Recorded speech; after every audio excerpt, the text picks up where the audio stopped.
ये सीधी तस्वीर है जोधपुर से। अशोक गहलोत कुछ ही देर में पहुंचेंगे मतदान करने के लिए। कई बार पत्रकारों को काफी संघर्ष करना पड़ता है, खासतौर पर जो वीडियो जर्नलिस्ट हमारे हैं उनको लड़ झगड़ कर किसी तरह से फ्रेम बनाना पड़ता है, और उसी संघर्ष को इस वक्त पुनीत कर रहे हैं मेरे वीडियो जर्नलिस्ट सहयोगी जोधपुर से। और ये तस्वीरें हम आप तक पहुंचाने की कोशिश कर रहे हैं, जहां कुछ ही देर में बस अशोक गहलोत पहुंचने वाले हैं और वो अपने मताधिकार का प्रयोग करेंगे। तस्वीरें हम आप तक पहुंचाते रहेंगे, जैसे ही मुख्यमंत्री अशोक गहलोत पहुंचते हैं वोट कास्ट करने के लिए तस्वीर आपके साथ रहेगी। मनोज हमारे साथ जुड़े हुए हैं, आवाज के लिए मनोज के पास में चलते। मनोज, 10% कई जगहों पर कोटपुतली की बात हुई, 12% लगभग ऑन एन एवरेज हम ये कह सकते हैं 10% तक मतदान या 10 से थोड़ा ऊपर मतदान शुरुआती 2 घंटों में रिकॉर्ड किया गया। बिल्कुल राहुल, बताना चाहूँगा जिस तरह से सूर्य की गति बढ़ती जा रही है उसी तरह से मतदान प्रतिशत है वो भी बढ़ता जा रहा है। कुछ तस्वीरें ऐसे भी देखने को मिल रही है प्रदेश में जहां पर जो वोटिंग मशीन है वो खराब हुई है जिससे मतदान रुका है। मेरे सहयोगी सचिन आपसे जानना चाहेंगे किस तरह से कहाँ से खबरें आ रही हैं जहाँ पर जो EVM है वो खराब हुई है और कुछ मारपीट की खबरें भी आ रही हैं। जी देखिए, सांगानेर के बूथ 155 की बात करें तो वहाँ पर त्रिवेणी नगर जो बूथ 155 है वहाँ पर EVM खराब होने की जो खबर है वो हमारे पास आई है। और अगर नंदबई की भरतपुर की बात करें तो EVM जो तकनीकी खराबी के चलते जो EVM है वो वहाँ पर बदली गई है।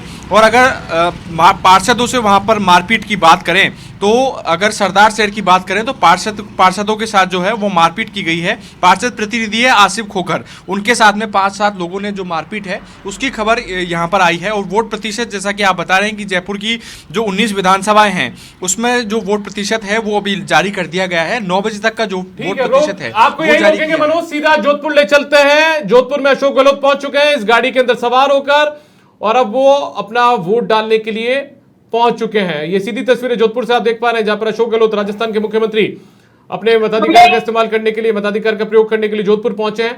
ये लाइव तस्वीरें जोधपुर से सबसे पहले आपके अपने चैनल समाचार प्लस पर आप देख पा रहे हैं। अशोक गहलोत साथ में वैभव भी, वैभव गहलोत आगे वाली सीट पे वैभव थे, पीछे अशोक गहलोत थे। आगे वाली सीट पर वैभव गहलोत का होना क्या कोई संकेत है क्या? संकेत तो देखिए 2019 के चुनाव में अभी देख ही चुके हैं।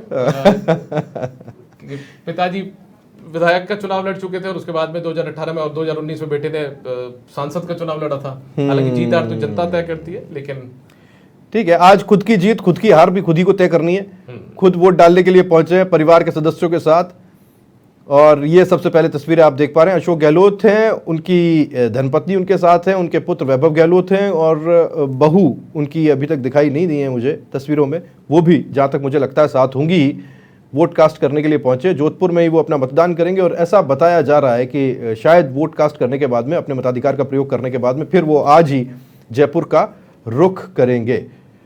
राहुल, आपको लगता है कि अब जो तस्वीरें राजस्थान की सियासत में सामने आने लगी है, बीते मोटे तौर पर देख लीजिए आप तो लगभग 13 साल के भीतर, माफ कीजिएगा 15 साल के भीतर, तो राजनेता अपने परिवार के साथ, अपने कुनबे के साथ जरूर पहुंचते हैं यहाँ पर मताधिकार का इस्तेमाल करने। 2008 के नाथद्वारा का जिक्र कर रहे हैं क्या आप? जी। जरूरी है, अब वो एक वोट की कीमत हो गई है।